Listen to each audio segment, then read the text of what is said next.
Alex here from Panoramic Associates. This is one of an ongoing series of an built environment podcast. Today, we are lucky to be joined by Marc. I don't want to steal your script, Marc, but yeah, can you just give a brief intro to the viewers, a bit about yourself? Okay, thank you.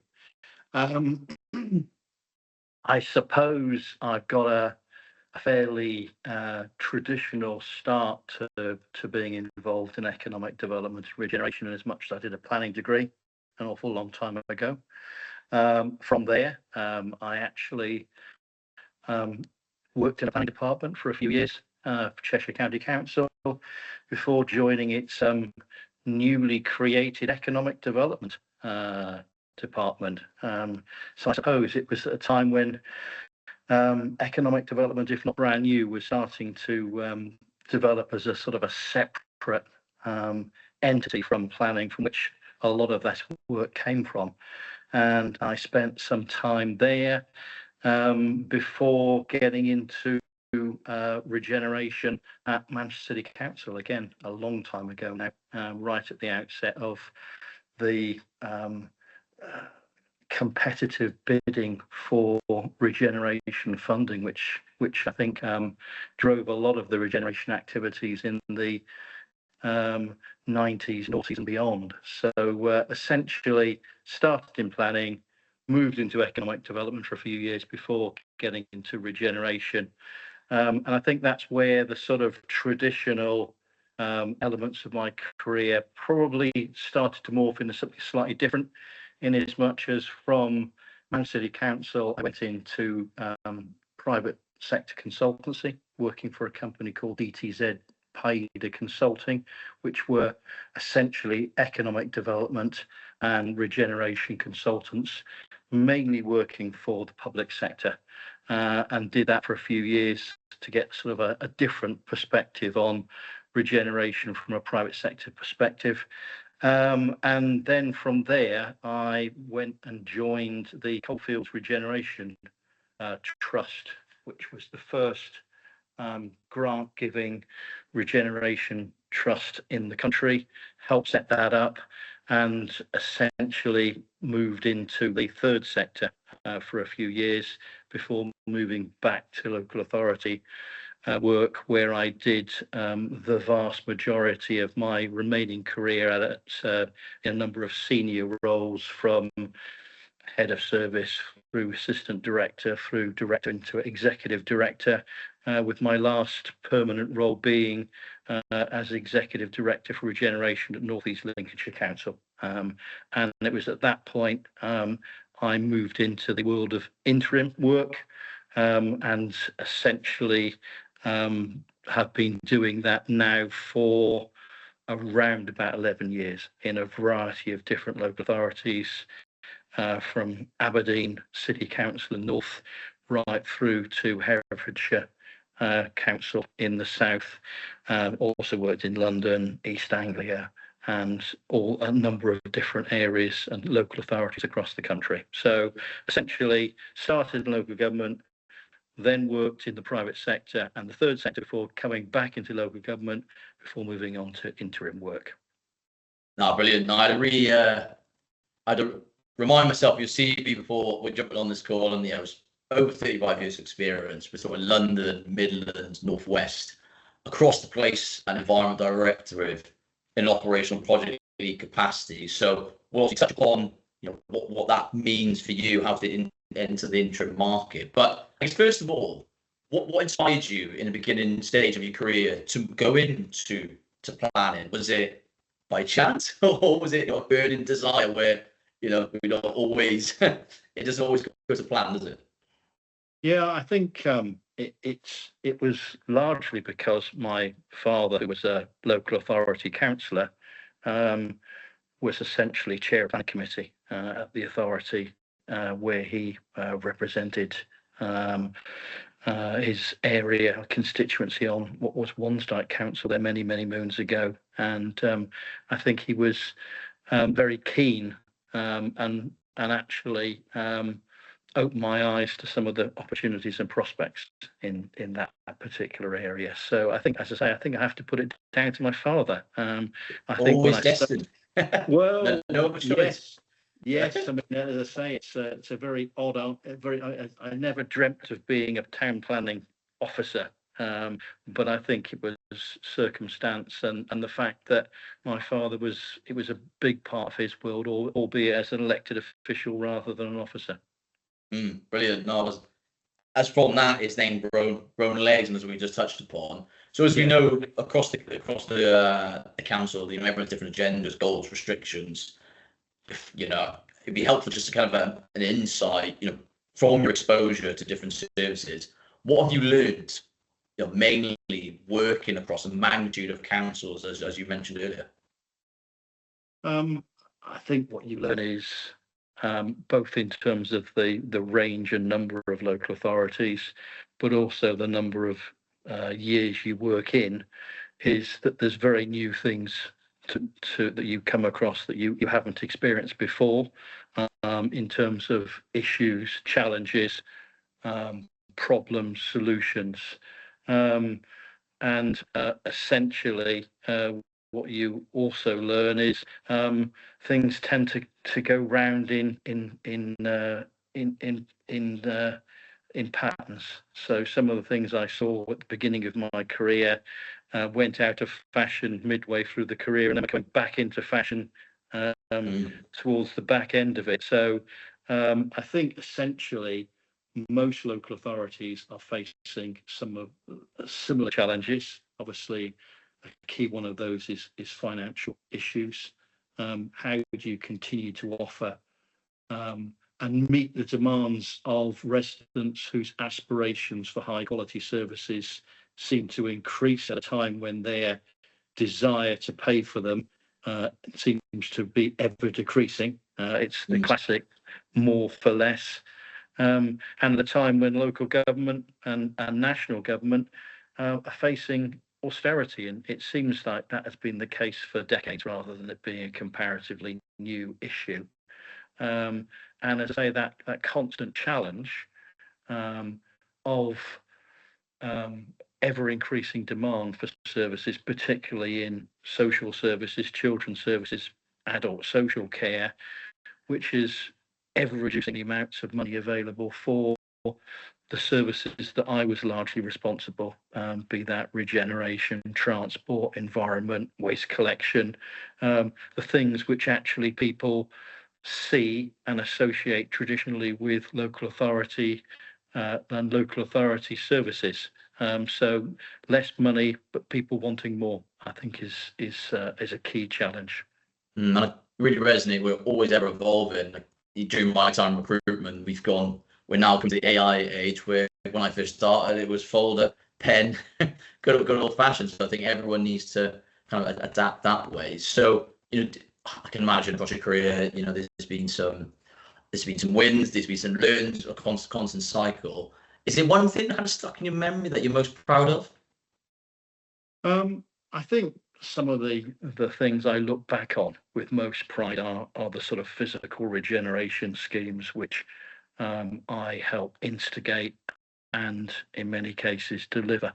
And I'm pleased that a lot of those were award winning over the years, and the majority still exist and are still very much valued by local residents. And I suppose an example of that, and probably the one which I'm probably proudest of, was the new city park in Bradford city centre, which I think has brought people together from all sections of society in what potentially is quite a divided city, and it's a place where people can come together and enjoy themselves in a place which I think hopefully has got something for everyone. And it's really interesting that scheme was the centrepiece of a wider city centre regeneration initiative, which we're going back now decades, but it's continued to evolve and develop very much as the master plan that we developed at the time largely envisaged, albeit Bradford continues to face significant economic challenges.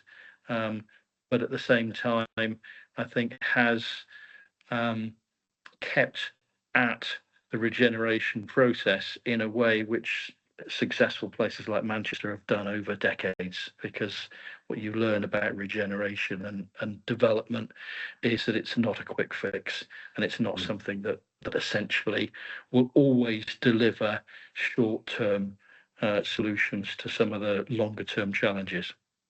Yeah, and sticking with the ongoing changes, as we all know, devolution and LGR fast approaching. So the reason why we mainly set this call, wasn't it, Mark, is we were discussing around potentially people who, because these two words different for every people, might be a positive, maybe be a negative, unfortunately. So it'd be good to get your insight from someone who's maybe in a permanent position, not unclear what the future look like. What would you say would be the first step you'd advise someone moving to interim? What would the first step you'd say they should take? I think what I would say is do it for the right reasons. I think I've seen a lot of people involved in the interim market, and the good ones are very good, and the poor ones are quite poor. And therefore, what I would say is understand the differences between the permanent market and the interim market. Be clear about why you are moving in to the interim market. And also understand that they are very different roles. And I think that where I've seen people struggle is where they confuse permanent and interim, or where they see interim as a stepping stone into the world of permanent. I think they are two quite different things with different skill sets, and I think to try and go into an interim role with a permanent mindset actually can be quite challenging, both for the person doing it and their employer. And you say the main differences. What does that mean to you? I suppose the main differences for me between interim and permanent is, as an interim, you have to hit the ground running. There is no great time to pick things up and get your head around what needs to be done. Very often that post has been vacant for some time, and there's an urgent need for someone to come in and very quickly pick up the reins and move forward with what needs to be done. And obviously what goes with that is, at the end of an interim assignment, it's about fading away in a way in which gives space for the new permanent post holder. And essentially part of that is leaving your ego at the door as an interim. You are there to do a specific job for a specific period of time. You're not there to, if you like, ingratiate yourself with everyone or self-promote yourself. You're there to deal with issues, deal with challenges, very often stabilize the situation where there is issues that need to be addressed, and create a firm foundation for your permanent successor.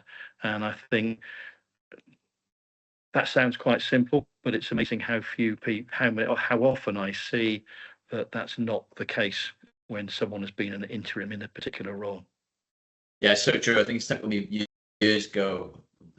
All a sign of a good interim is on the day one, what is my strategy? What is my outcome? And when is the next person coming in? So yeah, not very true. And I think for yourself, over 35 years in the industry, 11 years as interim, what tips do you have for keeping that sustained success from a motivational point of view to, the characteristics that come with that? Yeah, I mean, I think for me, I very much have enjoyed being an interim. I like the sense of freedom that it brings, that in as much as that you are very focused on the work that you have been asked to do, but you don't necessarily have to get involved in the internal small p politics of an organisation.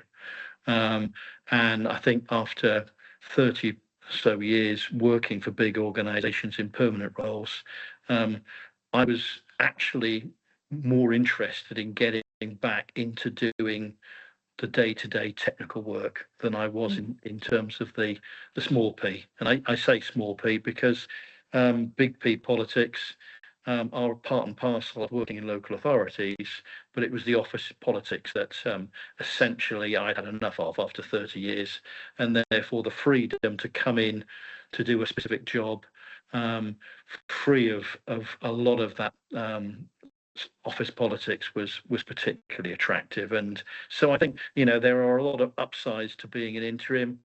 You know, that's one of them. Another one is it's quite financially rewarding, albeit you have to have one eye on still making pension contributions. The taxman wants his share, and therefore you can get carried away with what looks like initially a very lucrative opportunity based on a day rate. When you actually add in all those things which you need to make provision for, it's not quite as lucrative. I think also it's certainly as you get towards the end of your career, the opportunity to give something back, to leverage the experience which you gain over decades in local government and pass that on to people who are maybe nearer the start of their career, is also very rewarding.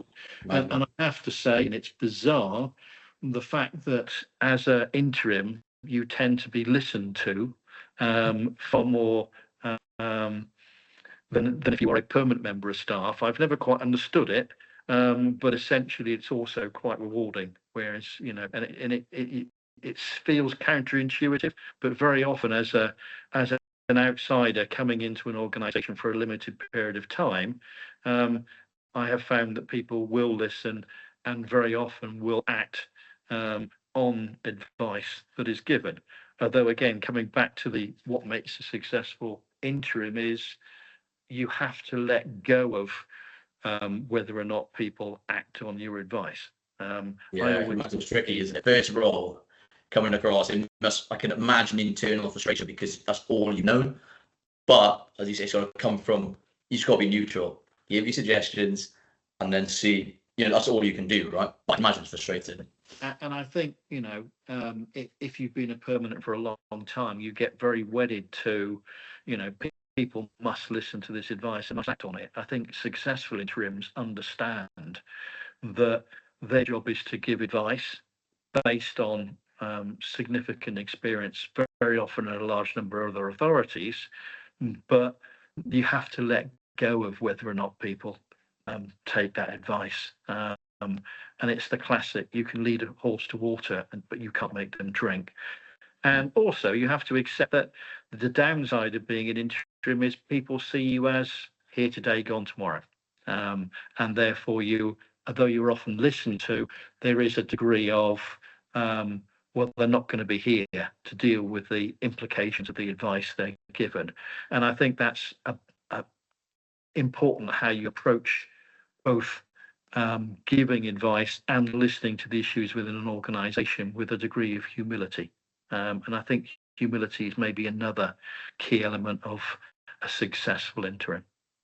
Yeah, as you say, leave the ego at the door, be neutral, give suggestions based on your advice, and then control the controllables, I guess. Absolutely. So don't get too attached to the advice. You know, it's advice, and I think it has to be good advice, but it's for the people you work with to decide what part of that, if any, that they decide upon to act upon.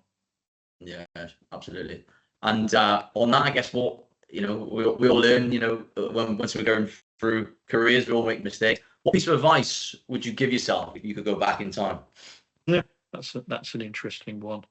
I think the fact that making mistakes is okay, but you have to learn from those mistakes. And what I always say to people is, you know, you're not always going to get everything right first time, but you need to make sure that the mistakes you made are thought through and rational. mistakes, if that makes sense, rather Yeah. than being, tally ho and getting carried away with an idea or a concept or a theme. Because what I've also learnt over the years is that things are in fashion or out of fashion.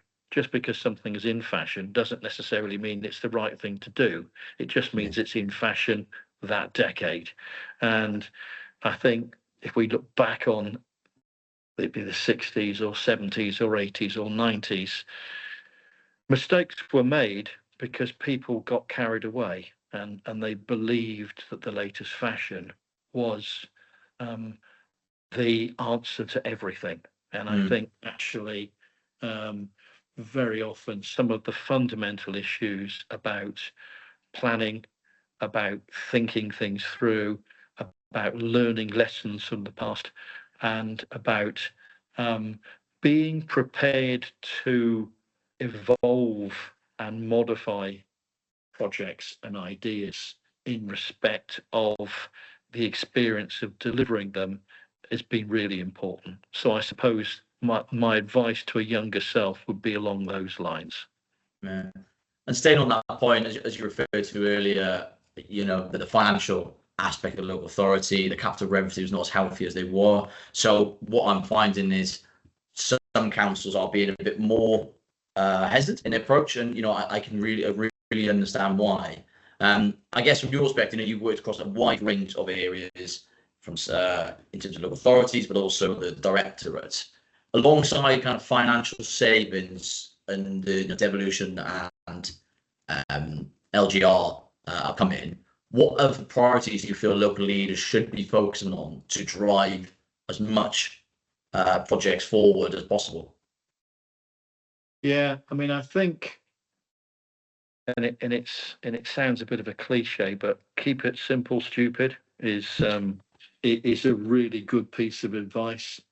You know, I see and have seen people feeling that super complex, detailed transformation projects, regeneration projects, and actually sometimes they lose sight of actually getting the basics right. And my advice, I suppose, is if you get the basics right, a lot of this stuff will fall into place. But don't use, you know, overcomplicated, overly complex schemes sold by very expensive consultants instead of getting those basics right. Because as I say, I've seen so much time and money and energy expended on, you know, this year's trendy, popular Look at the shiny shiny. Yeah, and I've just seen so many of those things fail, and I think, you know, public sector IT schemes are the ones we all remember, but they're certainly not the only ways in which I've seen local authorities burn time, energy, and money. And quite frankly, in the current financial environment, we have to keep focused. And you know, developing 5 years programs of savings, which they're all weighted in years 3, 4, and 5, and then years 3, 4, and 5 never come, at the expense of actually what do we need to do this year, next year, and the year after, is probably again where I think too much time is not enough time is invested, and too much time is invested in grandiose medium-term ways which are going to solve all the problems, which strange enough never do. Yeah, no, absolutely. Marc, thank you very much for joining us today. It's been really helpful to insight your experience around you know, the inner workings of being an interim. This as part of the environment series, we're going to keep it ongoing, so there's going to be different speakers from different councils talking about different topics. From your perspective, Marc, what would you like to hear about next? What would I like to hear about next? Yeah.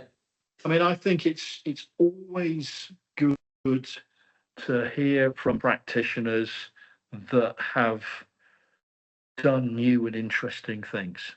and therefore I think subjects which I think not necessarily particularly trendy, and I'm probably showing my age here, but down to earth stuff by people that have been doing it and know what they're talking about.